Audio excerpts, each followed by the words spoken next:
Hello friends, student के platform पर आपका स्वागत है। मैं आपका biology teacher doctor R V Singh, PhD from BHU. बच्चों, मैं पिछले 15 सालों से इस फील्ड में हूं और नीट के बच्चों की तैयारी करा रहा हूं और मुझसे जुड़े अब तक के हज़ारों बच्चे नीट क्रैक कर चुके हैं।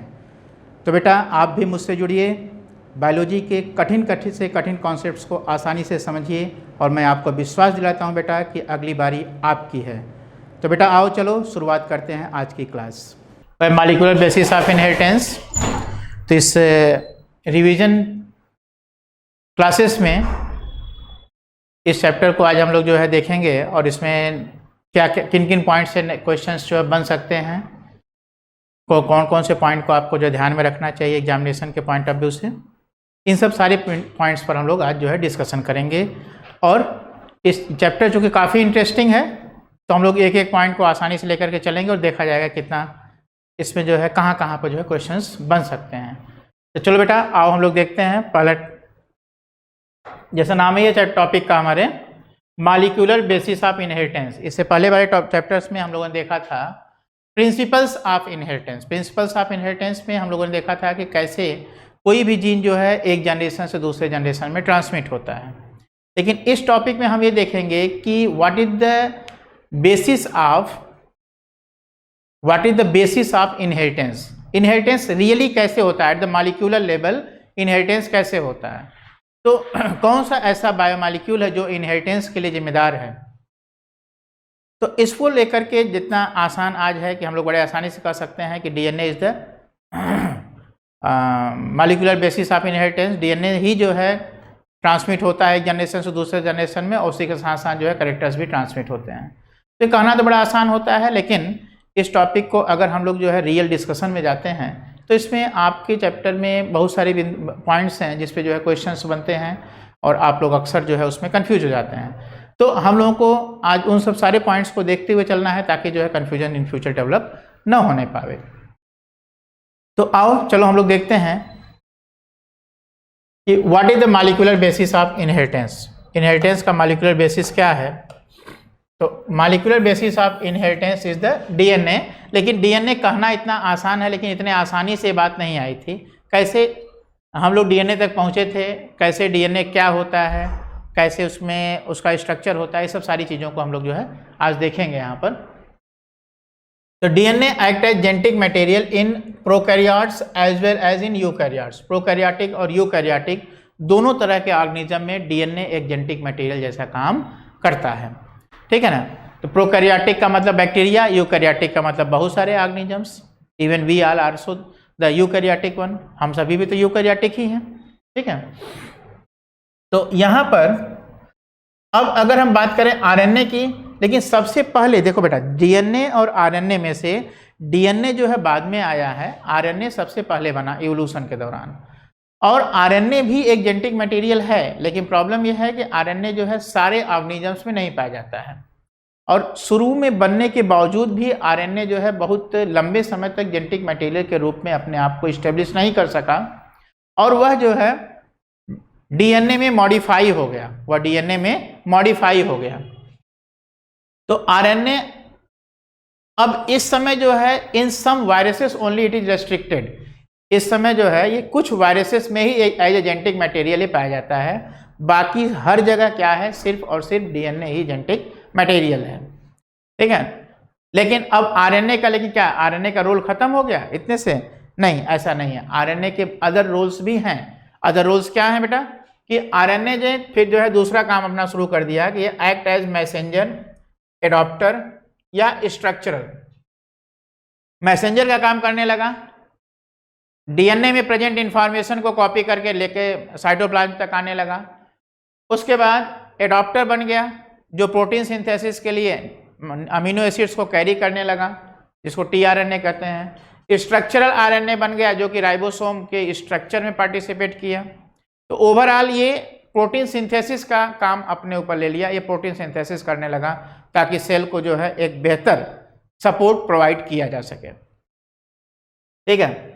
RNA also act as enzyme. ये भी देखो क्वेश्चन है बेटा, आरएनए एक एंजाइम जैसा काम करता है, जिस एंजाइम को हम लोग क्या कहते हैं, राइबोजाइम कहते हैं। जिस एंजाइम को हम लोग क्या कहते हैं, राइबोजाइम। आरएनए जब एंजाइम जैसा काम करता है तो उसे हम लोग क्या कहते हैं, राइबोजाइम कहते हैं। और अगर हम डीएनए की बात करें तो डीएनए क्या है, रियली एक पॉलीन्यूक्लियोटाइड है। डीएनए एक पॉलीन्यूक्लियोटाइड है और इसकी लेंथ जो है वो बेस पेयर्स में नापी जाती है। डीएनए की लेंथ किस में हम लोग डीएनए की लेंथ को जेनेटिक्स की भाषा में किस यूनिट से मेजर करते हैं, तो वह यूनिट हमारी है क्या, बेस पेयर्स है। और यहां पर जो है अलग अलग ऑर्गेनिजम्स में ये अलग अलग हैं, ठीक है ना। And these are specific for specific organism. जैसे अगर हम बात करें बैक्टीरियोफाज की, तो बैक्टीरियोफाज में ये कितना न्यूक्लियोटाइड का है, 5386।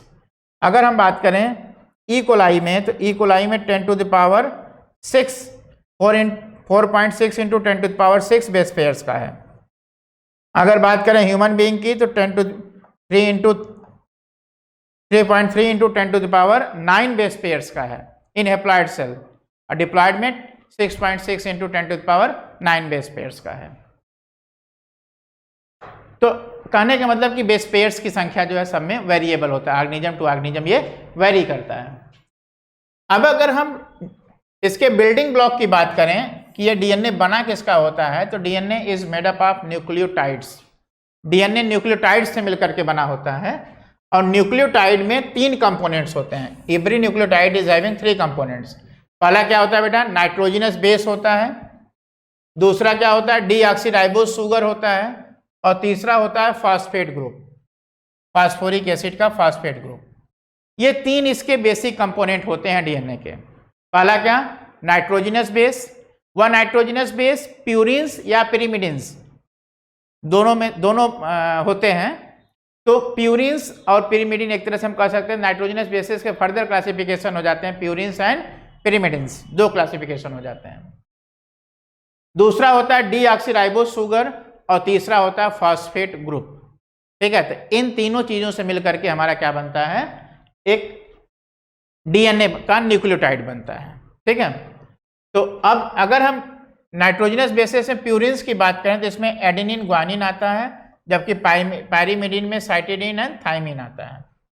पायरिमिडिन में साइटोसिन, थाइमिन और यूरेसिल एक तीसरा कंपोनेंट भी होता है, लेकिन वो डीएनए का पार्ट नहीं होता है, वह सिर्फ और सिर्फ आरएनए में पाया जाता है। यूरेसिल सिर्फ आरएनए में पाया जाता है। अब आता है कि नाइट्रोजनस बेस पेंटोज शुगर के साथ, इस पे भी देखो बड़ा क्वेश्चन है, नाइट्रोजनस बेस पेंटोज शुगर के साथ एन ग्लाइकोसिडिक लिंकेज से जुड़ते हैं।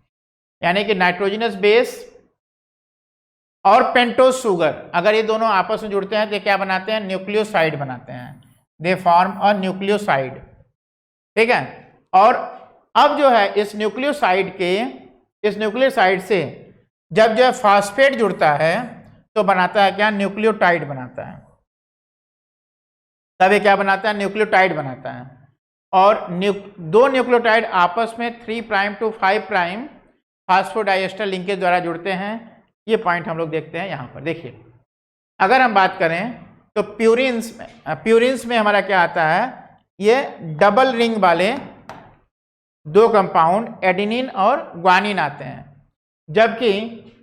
जबकि जो है पायरिमिडिन्स में क्या आते हैं, साइटोसिन, थाइमिन और यूरेसिल, जिसमें से uracil only in DNA RNA होता है और थाइमिन ओनली इन डीएनए होता है, ठीक है। साइटोसिन को आप सी से, थाइमिन को टी से, यूरेसिल को यू से, एडेनिन को ए से, ग्वानिन को जी से इंडिकेट करते हो। तो अब चलिए अगर हम बात करें यहाँ पर, जैसे ये पेंटोज शुगर हो गया, तो इस पेंटोज शुगर के साथ इसका कार्बन नंबर 1, कार्बन नंबर 2, 3, 4, 5 है। तो कार्बन नंबर 1 के साथ यहाँ पर क्या जुड़ा हुआ है, नाइट्रोजनस बेस जुड़ा हुआ है। ये बेस मीन्स नाइट्रोजनस बेस जुड़ा हुआ है।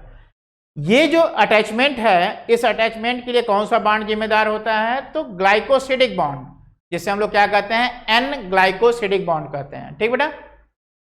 क्या देखा आपने कि पेंटोज शुगर के कार्बन नंबर 1 के साथ नाइट्रोजनस बेस अटैच होता है, with the help of an glycosidic bond.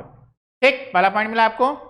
दूसरा क्या होता है कि फास्फेट ग्रुप अटैच होता है at the 5 prime end, means 5वें नंबर कार्बन के साथ। 5वें नंबर कार्बन किसके? शुगर के, पेंटोज शुगर के 5वें नंबर कार्बन के साथ क्या जुड़ता है? फास्फेट ग्रुप जुड़ता है। और अब यहां पर जो बॉन्ड बनता है उसे हम लोग क्या कहते हैं? फास्फोएस्टर बॉन्ड। इसे हम लोग क्या कहते हैं? फास्फोएस्टर बॉन्ड। यहां पर ध्यान दीजिए, यहां पे क्या लिखा था? फास्फोएस्टर बॉन्ड। ठीक है, के द्वारा ये जुड़ता है। ठीक है, यहां पे क्या बन जाएगा आपका? फास्फोएस्टर बॉन्ड ये बन जाएगा। इसके द्वारा फास्फेट यहां पर जुड़ गया। तो इस तरीके से यह क्या बन गया? यहां से यहां तक का यह कंप्लीट स्ट्रक्चर क्या हो गया? एक न्यूक्लियोटाइड हो गया। जबकि जो है अगर हम इतने को ही अगर हम देखें, सिर्फ इतने को ही देखें, यह क्या हुआ? एक न्यूक्लियोसाइड हुआ। ये ब्लू सर्कल के अंदर क्या होगा? एक न्यूक्लियोसाइड होगा जिसमें बेस और शुगर सिर्फ है, पेंटोज शुगर है। लेकिन इस बेस शुगर के साथ अगर जो है फास्फेट भी ऐड हो जाएगा तो अब इसे हम लोग क्या कहेंगे? न्यूक्लियोटाइड कहेंगे। इसी तरीके से एक फास्फेट जुड़ा तो मोनोफास्फेट, न्यूक्लियोसाइड मोनोफास्फेट। 2 जुड़ा तो न्यूक्लियोसाइड डाइफास्फेट, और 3 जुड़ा तो न्यूक्लियोसाइड ट्राइफास्फेट ये बनाएगा। ठीक बेटा, चलो आगे बढ़ते हैं। आगे हमारे सामने है कि कैसे कनेक्टिविटी इनमें डेवलप होती है। तो जैसे देखिए, ये कार्बन नंबर क्या है? इसका 5 है। तो ये कार्बन नंबर क्या होगा? 3 होगा। यहाँ पर कार्बन नंबर 3 होगा। इसी तरह 5 हो गया तो 3 हो जाएगा यहाँ पर।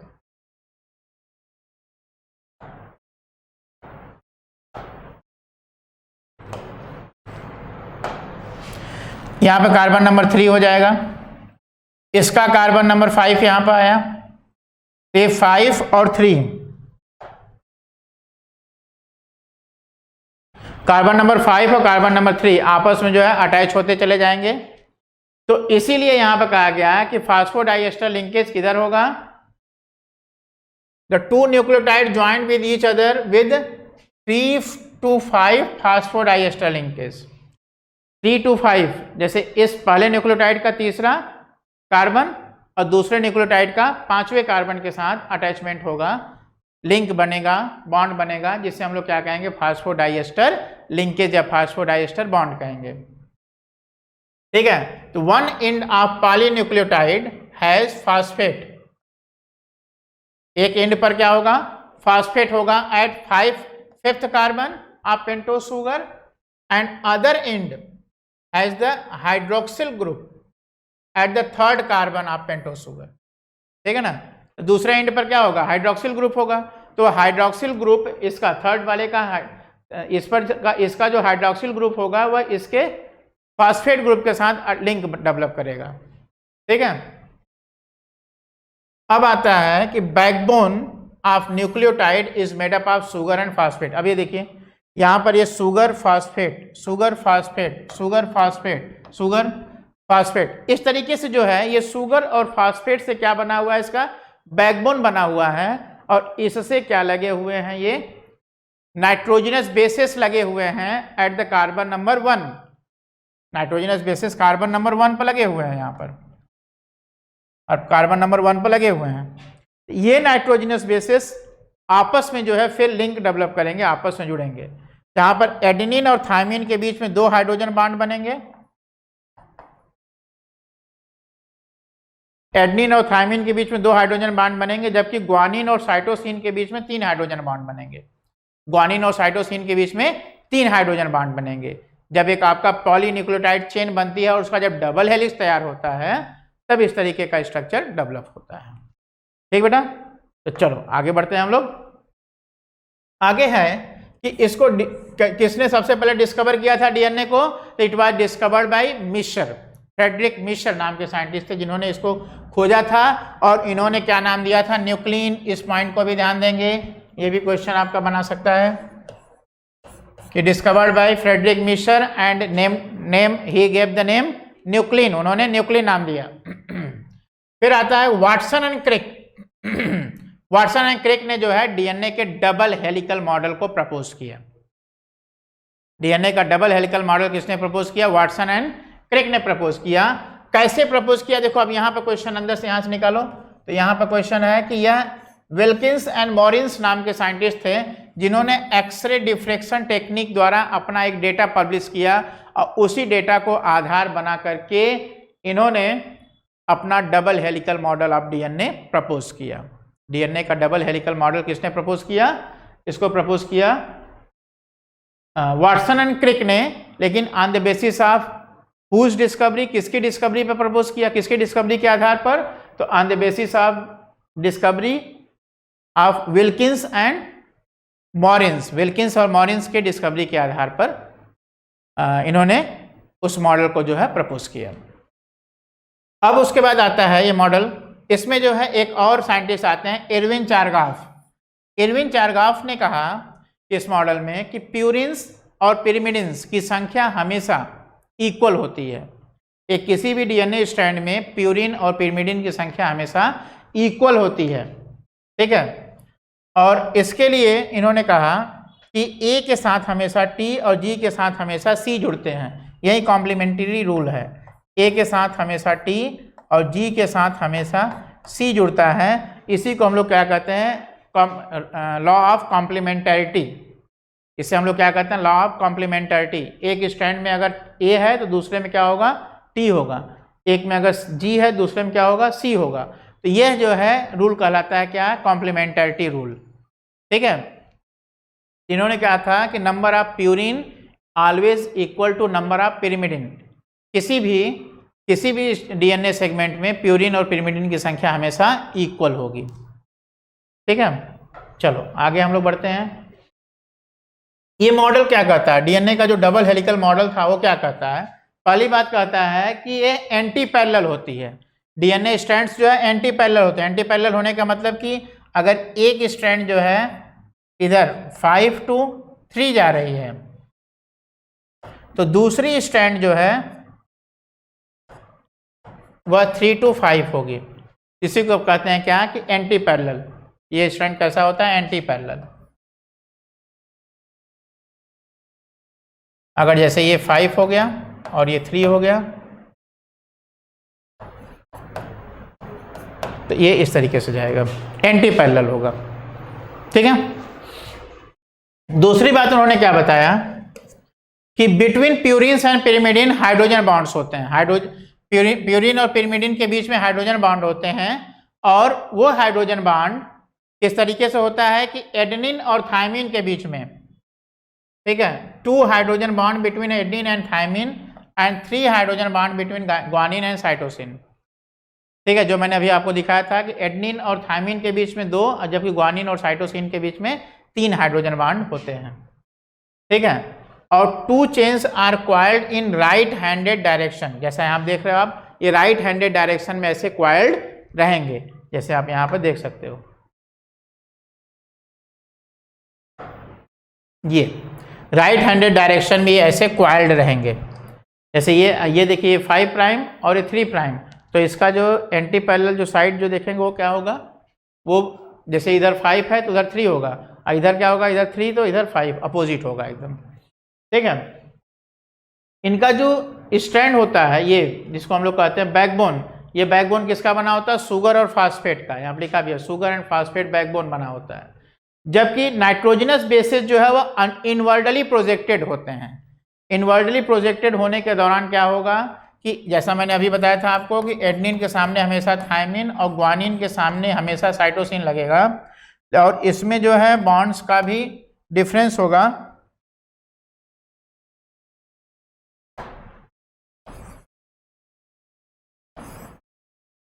ठीक है ना।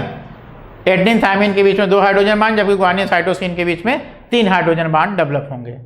इसमें जो है 2 ग्रुप्स बनते हैं। एक होता है ग्रुप जिसे कहते हैं हम लोग मेजर ग्रुप, जो ये है, और उसके बाद होता है माइनर ग्रुप। मेजर और minor group alternate to each other होते हैं, एक दूसरे के जस्ट बाद ही होते हैं, ठीक है। जैसे देखिए ये मेजर ग्रुप बना यहाँ से यहाँ तक ये पूरा, ठीक है, ये मेजर ग्रुप बना, और उसके बाद ये क्या हुआ? ये माइनर ग्रुप बना। तो मेजर ग्रुप मेजर ग्रुप और माइनर ग्रुप ये दोनों जो है मिल करके एक हेलिक्स बनाते हैं, और एक हेलिक्स की जो लेंथ होती है वो कितनी होती है 3.4 नैनोमीटर, 3.4 नैनोमीटर या 34 एंगस्ट्रॉन की होती है।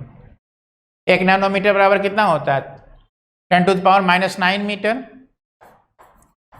1 nanometre is equal to 10⁻⁹ metre, या 1 angstrom is equal to 10⁻⁻10 metre. ठीक है, और इसमें जो है ये जो हेलिक्स होती है, इस हेलिक्स की अगर विड्थ देखें, इस हेलिक्स की चौड़ाई अगर देखें तो कितनी होती है 20 नैनोमीटर की, सॉरी 2 नैनोमीटर या 20 एंगस्ट्रॉन की होती है। इसकी चौड़ाई जो है कितनी है, ये 20 एंगस्ट्रॉन या 2 नैनोमीटर की होती है। तो यही बात यहाँ बताई गई है कि pitch of helix is 3.4 nanometre and there is रफली 10 बेस पेयर्स। इसमें 10 बेस पेयर्स होते हैं, इसलिए 2 बेस पेयर के बीच का जो डिस्टेंस होगा वो 0.334 नैनोमीटर होगा। ठीक है, and the plane of 1 base pair is take over the other in double helix. ठीक है, तो एक बेस पेयर जो है दूसरे बेस पेयर के ऊपर ऐसे जुड़ा रहता है डबल हेलिक्स में, और इनको आपस में जोड़ने का काम किसका होता है, हाइड्रोजन बॉन्ड्स का होता है। तो यहाँ पर यही बात कही जा रही है, यहाँ पर 2 बेस पेयर के बीच का डिस्टेंस यहाँ पर लिखा भी है, ये कितना हो जाएगा 2 बेस पेयर के बीच का डिस्टेंस ये 0.34 नैनोमीटर, 0.34 नैनोमीटर हो जाएगा। ठीक है, चलो अब इसके बाद नेक्स्ट आता है सेंट्रल डोग्मा। सेंट्रल डोग्मा बेटा क्या होता है, सबसे पहले तो इसमें पूछता है कि किसने प्रपोज किया था, it was proposed by Francis Crick. इस बात को ध्यान रखेंगे, central dogma was proposed by Francis Crick, जिसमें क्या कहता है कि डीएनए टू डीएनए, जैसे डीएनए से डीएनए बन जाता है by the process of replication, DNA से आरएनए और आरएनए से प्रोटीन,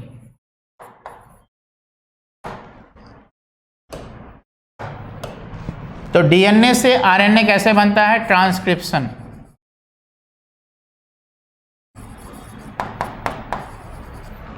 और आरएनए से प्रोटीन बनता है बाय ट्रांसलेशन, ट्रांसलेशन द्वारा बनता है। ये देखिए इस मैकेनिज्म को यहाँ भी दिखाया गया है, जिसमें कहा गया है कि देखिए डीएनए से वापस डीएनए बन जा रहा है, जैसे ये डीएनए है, ये डीएनए जो है से वापस फिर डीएनए बन जा रहा है बाय एंजाइम, यहाँ पर है डीएनए पॉलीमरेज, और यह प्रोसेस कहलाता है क्या, रेप्लिकेशन। ठीक है ना, डीएनए पॉलीमरेज और प्रोसेस क्या कहलाता है, रेप्लिकेशन। डीएनए से बनता है आरएनए पॉलीमरेज एंजाइम के माध्यम से, ट्रांसक्रिप्शन द्वारा आरएनए बनता है, लेकिन यह आरएनए से वापस डीएनए बन सकता है by the process of reverse transcription. इस प्रोसेस को क्या कहते हैं, रिवर्स ट्रांसक्रिप्शन।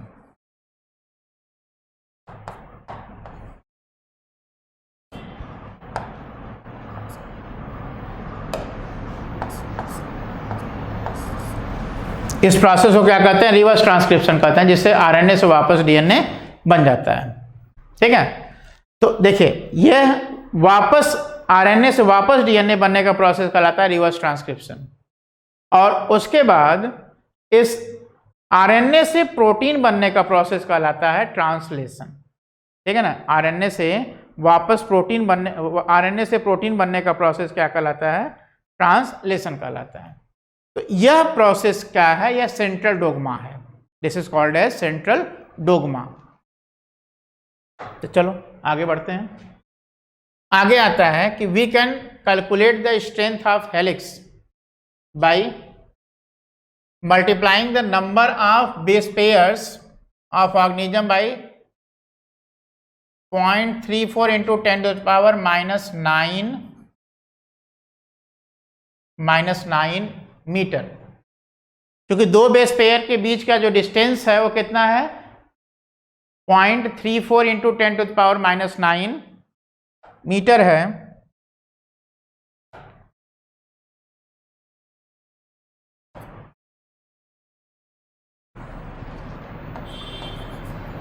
इसलिए जो है इसका अगर हम मल्टीप्लिकेशन कर दें तो हमें जो है नंबर ऑफ बेस पेयर्स पता चल जाते हैं। जैसे फॉर एग्जांपल अगर एक टिपिकल ह्यूमन बीइंग के अगर जो है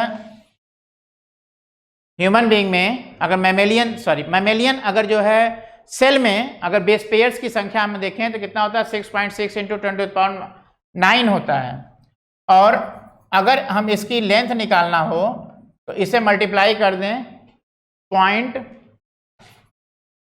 0.34 इंटू 10⁻⁹ से मल्टीप्लाई कर दें यदि हम, तो ये डिस्टेंस लगभग कितनी आती है, ये लेंथ आ जाती है 2.2 मीटर की आती है। 2.2 मीटर की लेंथ आती है, जो कि एक खुद में बड़ा है, काफ़ी बड़ा लेंथ होता है। लेकिन इस 2.2 मीटर लंबे डीएनए को जो है एक छोटे से न्यूक्लियस में सेल के एक छोटे से न्यूक्लियस में कंडेंस करना है, अरेंज करना है, तो निश्चित रूप से इसे जो है कॉइल करना पड़ेगा। ठीक है, इसे कॉइल करना पड़ेगा। तो इसे कॉइल कैसे करेंगे ये भी एक बहुत बड़ा जो है इशू है। और लेकिन इस पर जो है क्वेश्चंस क्या बनेंगे ये हमको हमारे लिए जो है बड़ा ज़्यादा जरूरी होता है। तो चलो बेटा इसमें देखते हैं कि if the length of DNA helix is given. अच्छा एक देखो यहाँ पर क्वेश्चन हम बना सकते हैं कि अगर किसी भी डीएनए हेलिक्स की लेंथ दी हुई है और उसमें बेस पेयर्स पूछ दिया है तो कैसे आप निकालेंगे बेटा। लेंथ अगर पता है आपको और बेस पेयर्स पूछ रहा है, नंबर ऑफ बेस पेयर्स, तो उसको 0.34 से आप डिवाइड कर दीजिए। 0.34 नैनोमीटर से आप डिवाइड करके निकाल सकते हैं। अगर आपके सामने जो है बेसिस पता है, नंबर ऑफ बेस पेयर्स पता है और लेंथ पूछ रहा है, तो आप जो है उसे मल्टीप्लाई कर दीजिए 0.34 से, तो आप पता कर सकते हो। ठीक है, अब आता है कि DNA has the negative charge. अब ये बात भी आती है कि डीएनए के ऊपर नेगेटिव चार्ज क्यों होते हैं, because of the phosphate group.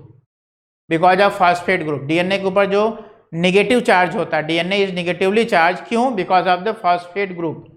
DNA जो है नेगेटिवली चार्ज होता है because of the phosphate group present in them. इसके बाद आता है आपका पैकेजिंग ऑफ डीएनए। डीएनए को कैसे पैक करेंगे। तो प्रोकैरियोट्स की यदि हम बात करें तो उसमें नेगेटिवली चार्ज डीएनए प्रोटीन्स के साथ मिल करके, पॉजिटिवली चार्ज प्रोटीन के साथ मिल करके जो है एक स्ट्रक्चर बना लेते हैं, सर्कुलर डीएनए बना लेते हैं, जिसे हम लोग क्या कहते हैं, न्यूक्लियोइड कहते हैं। तो वहां का सिस्टम बड़ा आसान है, उनमें हिस्टोन प्रोटीन नहीं पाया जाता है। ठीक बेटा, उनमें हिस्टोन प्रोटीन नहीं पाया जाता है, इसको ध्यान देंगे। ये क्वेश्चन बढ़िया है कि हिस्टोन इनमें नहीं पाया जाता है बैक्टीरिया में, मींस प्रोकैरियोट में, तो फिर उनमें पैकेजिंग कैसे होती है। तो उनके लिए सिंपल आंसर है कि हिस्टोन प्रोटीन तो नहीं होती है उसमें, लेकिन अदर पॉजिटिवली चार्ज प्रोटीन होते हैं जो डीएनए के साथ मिल करके एक सर्कुलर क्रोमोसोम का फॉर्मेशन कर देते हैं, सर्कुलर डीएनए का फॉर्मेशन कर देते हैं, जिसे हम लोग न्यूक्लियोइड कहते हैं। दूसरा होता है कि यूकैरियोटिक सेल की यदि हम बात करें तो उसका जो पैकेजिंग होता है थोड़ा सा कॉम्प्लेक्स होता है, क्योंकि वहां पर जो है आपका हिस्टोन पाया जाता है, वहां पर हिस्टोन प्रोटीन के माध्यम से पैकेजिंग होती है। ठीक है, तो जब हिस्टोन के माध्यम से पैकेजिंग होगी तो हिस्टोन क्या है ये जानने की जरूरत है। तो हिस्टोन जो है ये पॉजिटिवली चार्ज प्रोटीन होता है। अब प्रश्न आता है कि हिस्टोन क्यों पॉजिटिवली चार्ज होता है। हिस्टोन क्यों पॉजिटिवली चार्ज होता है बेटा, इस बात को भी आप ध्यान दोगे, क्योंकि जब ये क्वेश्चन बनता है कि डीएनए नेगेटिवली चार्ज क्यों है, तो साइमल्टेनियसली यह क्वेश्चन भी एग्जिस्ट करता है कि डीएनए पॉजिटिवली चार्ज क्यों है। ठीक है, तो डीएनए पॉजिटिवली चार्ज, ये हिस्टोन पॉजिटिवली चार्ज क्यों है, अगर हम इसकी बात करें तो हिस्टोन में बेसिक अमीनो एसिड्स पाए जाते हैं, लाइसिन्स एंड आर्जिनिन। लाइसिन्स और आर्जिनिन नाम के बेसिक अमीनो एसिड्स पाए जाते हैं, जिसके कारण से जो है वह पॉजिटिवली चार्ज होता है। ठीक है, इसमें दो क्वेश्चन छिपे हुए हैं। पहला तो यह है कि हिस्टोन किसका बना होता है, तो वह लाइसिन और आर्जिनिन का बना होता है। लाइसिन और आर्जिनिन कैसे प्रोटीन है तो कैसे अमीनो एसिड्स हैं तो बेसिक है। डीएनए के ऊपर पॉजिटिव चार्ज क्यों होता है? Because of this lysines and arginines. ठीक है, उसके बाद कि they carry positive charge on their side chain, side chains पर इनके पॉजिटिव चार्ज होता है, इसीलिए इनके ऊपर पॉजिटिव चार्ज डेवलप हो जाता है, हिस्टोन के ऊपर पॉजिटिव चार्ज डेवलप होता है। अब हिस्टोन के अरेंजमेंट की बात अगर हम करें तो हिस्टोन के अगर हम टाइप्स की बात करें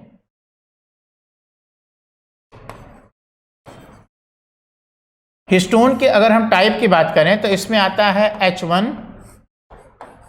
H2A, H2B, H3 और H4। ठीक है, तो ये 5 तरह के हिस्टोन होते हैं। हिस्टोन टोटल आपके 5 तरह के हैं, लेकिन इन पांचों में से ये जो आपका H2A, H2B, H3 और H4 जो है, इनके दो मॉलिक्यूल्स आपस में जुड़ करके एक कॉम्बिनेशन तैयार करते हैं जिसे कहते हैं हम लोग हिस्टोन ऑक्टामर। जिसे क्या कहेंगे? हिस्टोन ऑक्टामर, जिसका फिगर आप देख सकते हैं यहाँ पर H2A, H2B, H3 और H4। ठीक है, ये 4 सामने हैं और इसी के 4 मॉलिक्यूल जो है पीछे दिखाए जा रहे हैं 3D स्ट्रक्चर में। ये पूरा कॉम्बिनेशन, ये 8 मॉलिक्यूल्स का एक कंप्लीट कॉम्बिनेशन तैयार हुआ, इसलिए इसको हम लोग क्या कहते हैं? हिस्टोन ऑक्टामर कहते हैं। हिस्टोन ऑक्टामर कहते हैं। आप देखिए लिखा हुआ है हिस्टोन ऑक्टामर, या न्यू बॉडी या हिस्टोन कोर के नाम से भी जानते हैं। ठीक है, तो अब इस कोर में क्या होता है बेटा? क्यों ये कोर तैयार हुआ? जैसा अभी आपको बताया कि packaging of DNA in eukaryotes take place with the help of histone protein, some non histone proteins are also there. कुछ हिस्टोन और कुछ नॉन हिस्टोन प्रोटीन होते हैं, लेकिन मेन रोल किसका होता है? हिस्टोन प्रोटीन का होता है। तो हिस्टोन का जैसे मैंने बताया कि 5 तरह के हैं, H1, H2A, H2B, H3 और H4, तो जिसमें से ये जो H1 के अलावा बाकी जो 4 हैं वो मिल करके अरेंज होकर के एक 2 मॉलिक्यूल्स के रूप में अरेंज होकर के एक हिस्टोन ऑक्टामर तैयार करते हैं। जो हिस्टोन ऑक्टामर जो है कि चारों तरफ डीएनए जो है रैप्ड रहता है, लिपटा रहता है। ठीक है, और डीएनए इसके चारों तरफ लिपट करके, ठीक है ना, 1.65 टन्स लगाता है। 1.65 टन्स लगाता है DNA.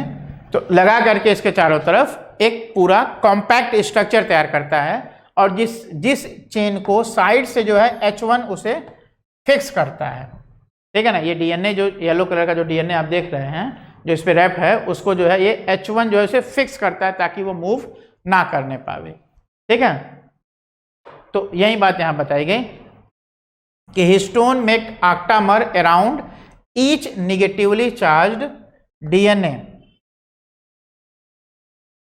around which negatively charged DNA wrapped and form the structure called nucleosome, और typical nucleosome has 200 base pairs। ये भी क्वेश्चन है, इसको ध्यान देंगे।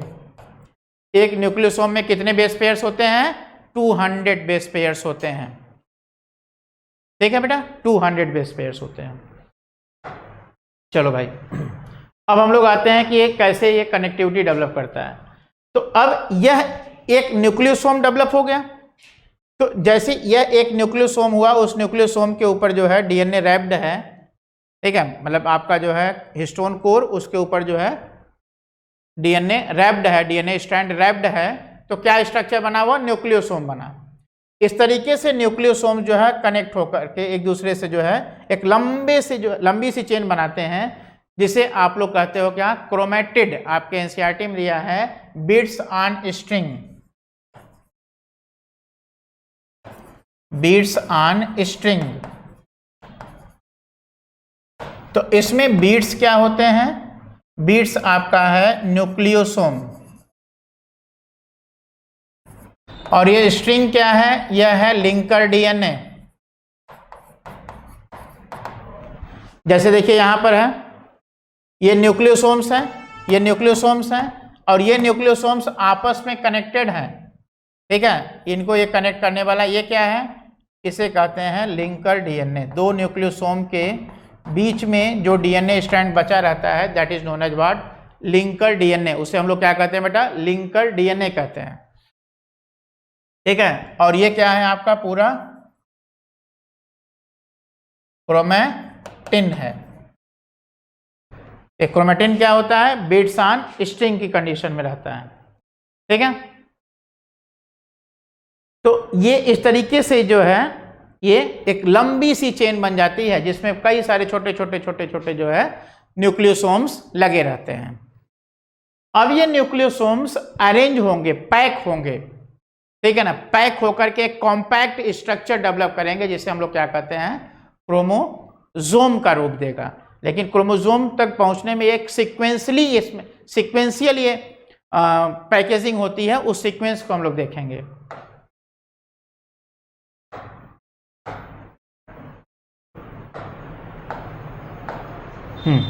यहां देखिए ये बात कही गई थी, अच्छा ये बात तो हो गई है।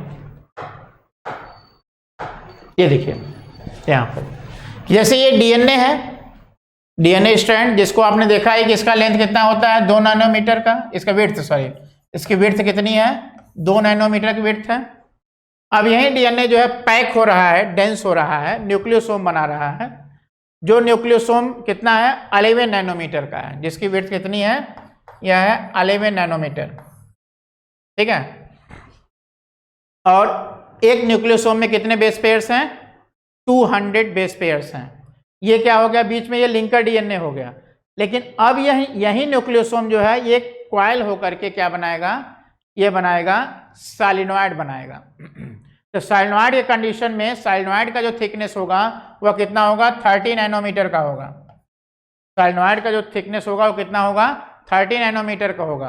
अब ये सॉलिनॉइड फर्दर जो है क्वाइल होकर के लूप बनाएगी, ठीक है। ये सॉलिनॉइड फर्दर क्वाइल होकर के लूप बनाएगी, और लूप जो है वह 300 नैनोमीटर का होगा। लूप की जो थिकनेस होगी वो कितनी होगी, 300 नैनोमीटर की होगी। और उसके बाद अब ये लूप जब फर्दर कंडेंस होगा तो ये कितना होगा, 700 नैनोमीटर में कंडेंस होगा। और उसके बाद जब ये क्रोमोसोम का रूप लेगा तो क्रोमोसोम कितना है, यह है 1400 नैनोमीटर। तो 1400 नैनोमीटर की थिकनेस तक जाएगी, यानी कि जो 2 नैनोमीटर का जो था डीएनए, अब वो कितने में कंडेंस हो गया, 1400 नैनोमीटर में। इट मीन्स 700 टाइम्स वो और कंडेंस हुआ। ये डीएनए जो है कितना कंडेंस हुआ, 700 टाइम्स कंडेंस हुआ, ठीक बेटा। तो एक डीएनए जैसे अब ये न्यूक्लियोसोम तो बना दिया इसने हिस्टोन के माध्यम से। अब जो फर्दर इसमें पैकेजिंग होगी, चाहे वह सॉलिनॉइड के रूप में हो चाहे लूप के रूप में हो, तो उस दौरान नॉन हिस्टोन प्रोटीन इसको सपोर्ट देगा ताकि ये फिक्सेशन में जा सके। तो आपने क्या देखा, पैकेजिंग के लिए क्या क्या है, न्यूक्लियोसोम मॉडल सबसे बेस्ट मॉडल होता है पैकेजिंग एक्सप्लेन करने का, जिसमें ये बताया जाता है कि क्रोमोसोम्स कैसे बने होते हैं, वो क्रोमैटिन से बने होते हैं, क्रोमैटिन फाइबर्स से बने होते हैं। जो क्रोमैटिन फाइबर्स न्यूक्लियोसोम के बने होते हैं। न्यूक्लियोसोम कैसे बना होता है, हिस्टोन प्रोटीन और डीएनए से। हिस्टोन प्रोटीन का ऑक्टामर होता है जिसके ऊपर डीएनए रैप्ड होता है। अब यह डीएनए कंडेंस होगा, कंडेंस होकर ये जो क्रोमैटिन तैयार होगा, क्रोमैटिन में 2 न्यूक्लियोसोम के बीच में एक लिंकर डीएनए होगा। अब यही जो है क्वाइल करेगा, क्वाइल करके जो है कंडेंस स्ट्रक्चर डेवलप बनाएगा जिसे हम लोग क्या कहते हैं, सॉलिनॉइड। सॉलिनॉइड फर्दर क्वाइल होगा, क्या बनाएगा, लूप। लूप फर्दर क्वाइल होगा, डेंस होगा, बनाएगा क्या, क्रोमोसोम। अब क्रोमोसोम और डीएनए के विड्थ में कितने का डिफरेंस है, 700 टाइम्स का डिफरेंस है, यानी कि डीएनए काफ़ी, क्रोमोसोम जो है काफ़ी थिक हो जाता है, ठीक है। इस थिकनेस के साथ अब क्रोमोसोम में क्या होता है, देखिए वही चीज कर रहा है कि chromatin is nothing but repeated unit of nucleosomes, ठीक है। और इसमें क्या होता है कि nucleus looks like the stand thread. In nucleus ये क्रोमेटिन कैसा दिखता है? स्टैंड थ्रेड जैसा दिखता है, ठीक है। और अब क्रोमेटिन में अगर हम बात करें तो nucleosome looks like beads on string, ठीक है, जो मैंने अभी बताया आपको। इसके अलावा क्या होता है कि to find the total number of nucleosome, to find the total number of nucleosome, देखो ये बेटा ये भी क्वेश्चन है यहाँ पर, to find the total number of nucleosomes in an organism. अगर क्वेश्चन ऐसे घुमा दे आपको कि टोटल नंबर ऑफ न्यूक्लियोसोम्स कितने हैं, तो ये पता करने के लिए आपको क्या करना होगा कि divide the total number of base pairs by 200। Total number of base pairs को 200 से डिवाइड करके जो है आप टोटल नंबर ऑफ न्यूक्लियोसोम्स निकाल सकते हो, ठीक बेटा। चलो ये क्वेश्चन रहा आपका। अब उसके बाद हम आगे बढ़ते हैं। आगे आता है कि in eukaryotes more packaging of chromatin is required during the division which is done with the help of non-histone protein, ठीक है। जो जैसा मैंने बताया कि जो हिस्टोन प्रोटीन से न्यूक्लियोसोम तो बन ही जाता है, फर्दर जब पैकेजिंग होती है क्रोमेटिन की तो उस फर्दर पैकेजिंग के लिए किसकी जरूरत पड़ती है? नॉन हिस्टोन की जरूरत पड़ती है, ठीक है। अच्छा, जो पैकेज्ड जो क्रोमेटिन होता है वह दो पार्ट में होता है बना हुआ। एक होता है यू क्रोमेटिन, दूसरा होता है हेट्रोक्रोमेटिन। जैसे जब पैकेजिंग हो जाती है तो पैकेजिंग के बाद जो स्ट्रक्चर आपको जो डीएनए देखने को मिलता है, अगर आप देखें क्रोमोसोम जो देखने को मिलता है पैकेजिंग में, तो ये देखिए इसमें कितना जो है ये लूप जो है कॉइल होकर के देखिए बना हुआ है। तो इसमें जो है कहीं जो है ये डेंस होता है और कहीं जो है ये लाइट होता है। जब स्टेन हम करते हैं तो कहीं डेंस दिखता है, कहीं जो है डार्क स्टेन दिखता है, तो कहीं जो है लाइट स्टेन दिखता है। जहां पर डार्क स्टेन दिखता है, जैसे ये डार्क हो गया, ये डार्क हो गया, ये डार्क हो गया ये डार्क रीजन जो है ये क्यों है? क्योंकि यहां पर डीएनए ज्यादा डेंस है, तो ज्यादा डार्क स्टेन ले लिया इसलिए ज्यादा डार्क दिखता है। और ऐसे को हम लोग, इस रीजन को हम लोग कहते हैं हेट्रोक्रोमेटिन। इसे क्या कहते हैं? हेट्रोक्रोमेटिन कहते हैं। जबकि ऐसे रीजन जहां पर कि जो है लाइट कलर है, ज्यादा क्रोमोसोम ज्यादा डेंस नहीं है, उसे हम लोग क्या कहते हैं? यूक्रोमेटिन कहते हैं उसे हम लोग क्या कहेंगे? यूक्रोमेटिन कहेंगे। तो यह हेट्रोक्रोमेटिन और यूक्रोमेटिन दो पार्ट हो जाते हैं। तो हेट्रोक्रोमेटिन को अगर हम देखें तो क्या है? ये मोर डेंस है, इसमें ट्रांसक्रिप्शनली ये इनएक्टिव होता है, ये ट्रांसक्रिप्शनली इनएक्टिव होता है, इसलिए कह रहा है कि साइलेंट्स जीन होते हैं, जीन पुअर और स्टेन डार्क। ये क्या है? लेस कंडेंस होता है यूक्रोमेटिन, ट्रांसक्रिप्शनली एक्टिव होता है, जीन इसके आसानी से एक्सप्रेस कर पाते हैं। एक डिफरेंस और लिखा है इसमें कि हेट्रोक्रोमेटिन में एडेनिन और थायमिन ज़्यादा होंगे, जबकि यूक्रोमेटिन में ग्वानिन और साइटोसिन ज़्यादा होगा, ठीक है। ये ट्रांसक्रिप्शनली एक्टिव होता है यूक्रोमेटिन, और हेट्रोक्रोमेटिन ट्रांसक्रिप्शनली इनएक्टिव होता है, ठीक है। ये बात को हमेशा ध्यान रखेंगे। अब आता है कि ग्रिफिथ्स एक्सपेरिमेंट। ग्रिफिथ ने क्या एक्सपेरिमेंट किया? ग्रिफिथ ने ये बात प्रूफ कर, ग्रिफिथ के एक्सपेरिमेंट को हम लोग ट्रांसफॉर्मेशन एक्सपेरिमेंट कहते हैं, जिसमें ग्रिफिथ ने ये बात प्रूफ करने की कोशिश की कि डीएनए ही जो है जेनेटिक मटेरियल है। इसके लिए इन्होंने क्या किया था, आइए देखते हैं। इन्होंने जो है स्ट्रेप्टोकॉकस निमोनी नाम की बैक्टीरिया लिया, ये बैक्टीरिया स्ट्रेप्टोकॉकस निमोनी नाम की बैक्टीरिया लिया, जो बैक्टीरिया क्या करती है कि बीमारी काज करती है, निमोनिया, जिस निमोनिया से जो है एनिमल मर सकता है। तो स्ट्रेप्टोकॉकस निमोनी के दो स्ट्रेन होते हैं, आर स्ट्रेन और एस स्ट्रेन। जिसमें से आर स्ट्रेन क्यों? क्योंकि उसका जो सरफेस होता है वो रफ होता है, इसलिए इसको आर स्ट्रेन कहा। एस स्ट्रेन क्यों? क्योंकि इसका सरफेस स्मूथ होता है। तो जब सरफेस स्मूथ है तो ये वायरुलेंट होगा, बीमारी कॉज करेगा, ठीक है ना। और अगर रैट को इंजेक्ट करें तो रैट मर जाएगा। पहले इन्होंने क्या किया कि आर स्ट्रेन को लिया, बैक्टीरिया इसमें चूहे में इंजेक्ट किया, चूहा नहीं मरा, चूहा जिंदा रहा, और उस चूहे के अंदर से उनको जो है आर स्ट्रेन की सेल्स जो है मिल भी गए, आर स्ट्रेन की बैक्टीरिया मिल भी गई। एस स्ट्रेन वाली बैक्टीरिया जब इंजेक्ट किया चूहे में तो चूहा मर गया, इसकी बॉडी से उनको जो है एस स्ट्रेन की बैक्टीरिया मिली। ठीक है, फिर उन्होंने क्या किया कि एस स्ट्रेन को हीट किल किया। हीट किल किया मतलब उसे बॉयल किया, हीट किया, ताकि जो है वह उसका मर जाए। तो इन्होंने देखा कि अगर हीट किल करके इसको इंजेक्ट किया तो कुछ नहीं हुआ, वो चूहा भी नहीं मरा और उसके बॉडी के अंदर भी कोई बैक्टीरिया नहीं मिली। लेकिन क्या किया उन्होंने कि जब ये एक तरह से उन्होंने क्या पाया कि हीट किल्ड एस स्ट्रेन और आर स्ट्रेन, ये दोनों जो है बीमारी काज नहीं कर रहे हैं। अब इन्होंने क्या किया कि इन दोनों का मिक्सचर तैयार कर दिया। एस स्ट्रेन हीट किल्ड और आर स्ट्रेन नॉर्मल को लेकर के मिक्स कर लिया। अब मिक्स करके उसे अब चूहे को इंजेक्ट किया तो देखा क्या कि ये चूहा मर गया और उसके बॉडी से उनको क्या मिले, उनके बॉडी से एस स्ट्रेन और आर स्ट्रेन दोनों मिले। तो जब उनको जो है ज़्यादा आश्चर्य यहाँ पर यह हुआ कि जब हमारा यह एस स्ट्रेन हीट किल्ड था, मरा हुआ था, तो फिर इस चूहे में जिंदा कैसे हो गया। तो उन्होंने कहा कि आर स्ट्रेन के साथ रहने से वो जिंदा हो गया, लेकिन एग्जैक्ट रीजन ऑफ ट्रांसफॉर्मेशन वो नहीं बता पाए। उन्होंने ये इतना जरूर कहा कि ये S strain heat killed, R strain life के साथ रहने के कारण ये जो है ट्रांसफॉर्म्ड हो गया, लेकिन क्यों ट्रांसफॉर्म हुआ ऐसा वो नहीं बता पाए। तो उसके लिए फिर साइंटिस्ट आते हैं क्या, वो है एवेरी, मैक्लियोड एंड मैककार्टी नाम के 3 साइंटिस्ट हैं। इन्होंने जो है biochemical characterization of transforming principle दिया। कैसे दिया इन्होंने, बड़ा अच्छा काम किया इन सबों ने। देखिए इन सबों ने क्या किया, ये तो ग्रिफिथ एक्सपेरिमेंट है।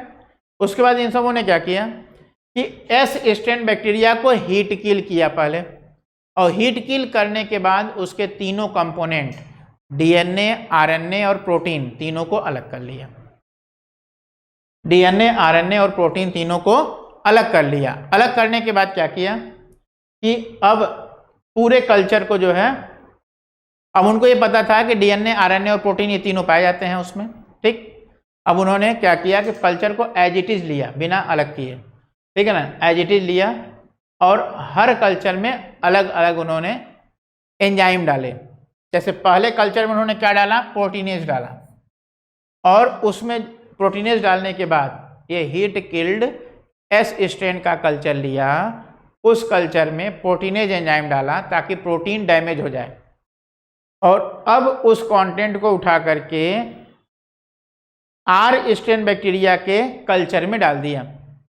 तो क्या पाया, उन्होंने पाया कि आर स्ट्रेन की बैक्टीरिया में ट्रांसफॉर्मेशन हुआ और एस स्ट्रेन तैयार हुआ। तो उन्होंने चूंकि प्रोटीन को डैमेज कर दिया था, और अगर ट्रांसफॉर्मेशन प्रोटीन द्वारा होना होता तो वह ट्रांसफॉर्मेशन नहीं होता, लेकिन यहाँ पर प्रोटीन के अब्सेंस में भी ट्रांसफॉर्मेशन हुआ। इट मीन्स कि यह कोई प्रोटीन कोई जेनेटिक मटेरियल नहीं है। एक कॉन्सेप्ट बन गया। दूसरा बात उन्होंने कहा कि दूसरे में क्या किया, सेम कल्चर लिया और उसमें उन्होंने आरएनएज नाम का एंजाइम डाल दिया। आरएनएज एंजाइम डालने से क्या हुआ कि आरएनए उसका डैमेज हो गया, खत्म हो गया आरएनए। जब आरएनए डैमेज हो गया तो अब उस कंटेंट को उठा करके उन्होंने, तो क्या बचा इसमें, प्रोटीन और डीएनए बचा। प्रोटीन ऑलरेडी जेनेटिक मटेरियल नहीं है, पता ही था। अब उसको उठा करके जब बैक्टीरिया कल्चर में डाला तो भी देखा ट्रांसफॉर्मेशन हुआ। तो उन्होंने कहा कि देखो भाई, आरएनए तो जेनेटिक मटेरियल नहीं है, क्योंकि आरएनए को तो मैंने यहाँ पर डैमेज कर दिया था, फिर भी ट्रांसफॉर्मेशन हुआ, यानी आरएनए कोई जेनेटिक मटेरियल नहीं है। प्रोटीन को भी डैमेज किया तो भी ट्रांसफॉर्मेशन हुआ, यानी प्रोटीन भी जेनेटिक मटेरियल नहीं है। तो उन्होंने कहा कि चलो अब अगला क्या किया उन्होंने कि डीएनए को डैमेज कर दिया। सेम कल्चर लिया, उसमें जो है डीएनएज एंजाइम डाल दिया ताकि डीएनए डैमेज हो जाए। जब डीएनए डैमेज हो गया और उसको उठा करके डाला जब बैक्टीरिया के कल्चर में, तो उन्होंने पाया कि आर स्ट्रेन की बैक्टीरिया एस स्ट्रेन में नहीं बदली, यानी कि डीएनए की वजह से ही ट्रांसफॉर्मेशन हो रहा था, और अब डीएनए को जब हमने खत्म कर दिया तो ट्रांसफॉर्मेशन नहीं हुआ, यानी कि डीएनए ही जेनेटिक मटेरियल है, यानी कि डीएनए ही जेनेटिक मटेरियल है। ये बात यहाँ पर भी लिखी गई है। देखिए, they used proteases RNAs to digest the protein and RNA, and these enzyme did not inhibit the transformation.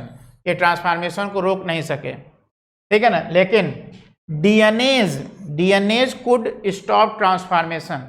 ये क्या इंडिकेट करता है कि DNA is the genetic material. DNA he genetic material है, क्योंकि डीएनए के कारण ही, डीएनए एंजाइम के कारण जो है ट्रांसफॉर्मेशन रुका।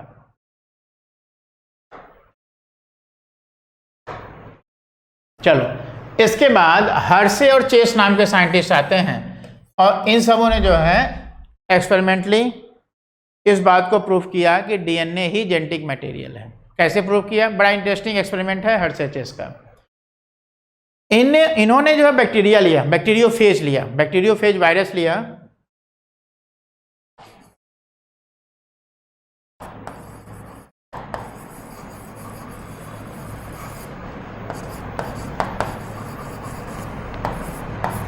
इसमें दो चीज होती है, एक इसका कैप्सिड है और दूसरा होता है उसका डीएनए। कैप्सिड प्रोटीन की बनी होती है, कैप्सिड प्रोटीन की बनी होती है। तो अब क्या किया बेटा यहां पर कि इनको ये पता था कि सल्फर और फास्फोरस जो है वह इसका पार्ट होता है और सल्फर इसका पार्ट होता है। मतलब सल्फर प्रोटीन का कंपोनेंट है और फास्फोरस जो है यह डीएनए का कंपोनेंट है, क्योंकि डीएनए में फास्फेट के रूप में पाया जाता है। तो हर्शे चेस ने क्या किया कि रेडियो एक्टिव फास्फोरस और रेडियो एक्टिव सल्फर लिया इन्होंने, ठीक है। कौन सा लिया? सल्फर 35 लिया और फास्फोरस 32 लिया।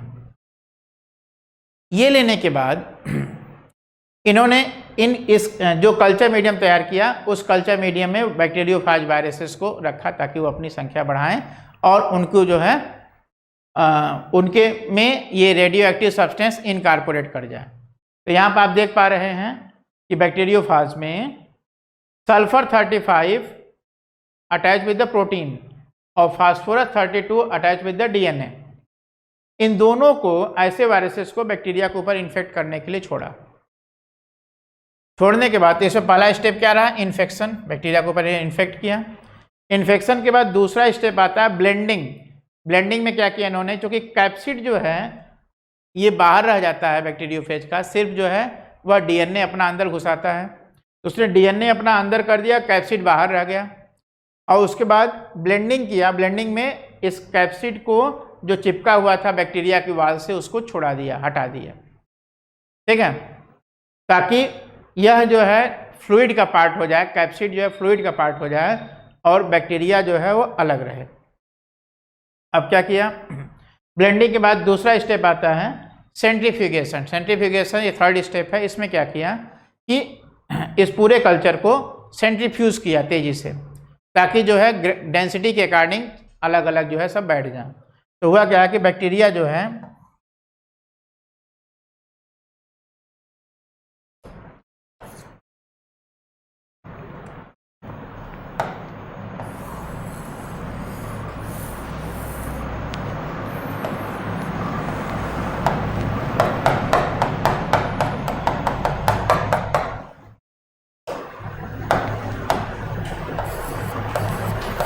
हुआ क्या कि बैक्टीरिया नीचे सेडिमेंट कर गई, ऊपर क्या बचा? ये सुपरनेटेंट बचा।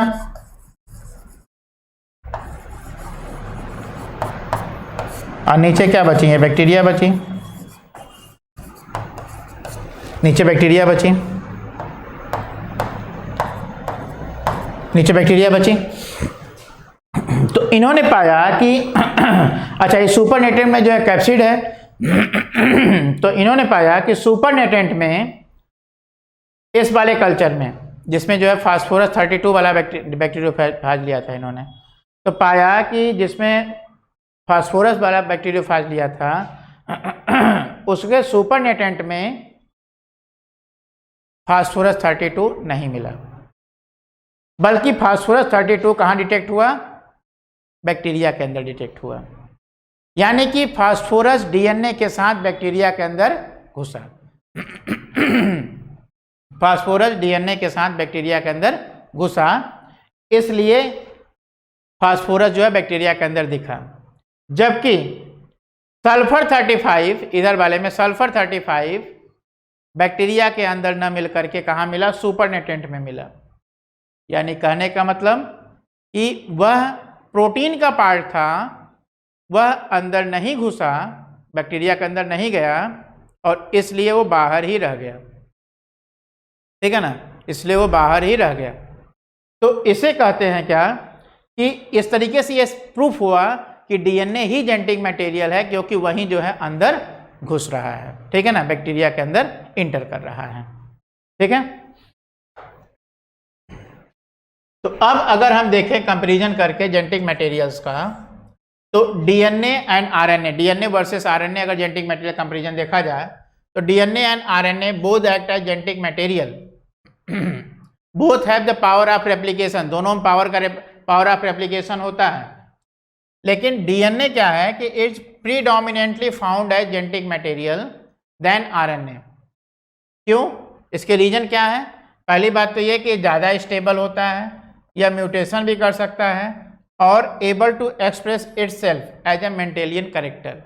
ठीक है ना, एज ए कैरेक्टर जो है ये एक्सप्रेस भी हो सकता है। आरएनए ये अनसुटेबल है। अनसुटेबल क्यों है बेटा आरएनए?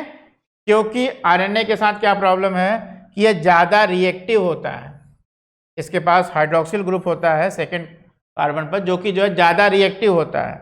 यह ईजिली डिग्रेड कर सकता है, ज़्यादा अनस्टेबल होता है और इन्हीं सब कारणों से मानते हैं कि DNA is the superior choice as genetic material in comparison to the RNA. RNA के कंपैरिजन में डीएनए जो है सुपीरियर चॉइस मानी जाती है। ठीक बेटा, तो ये सब कॉन्सेप्ट क्लियर हुआ आपका?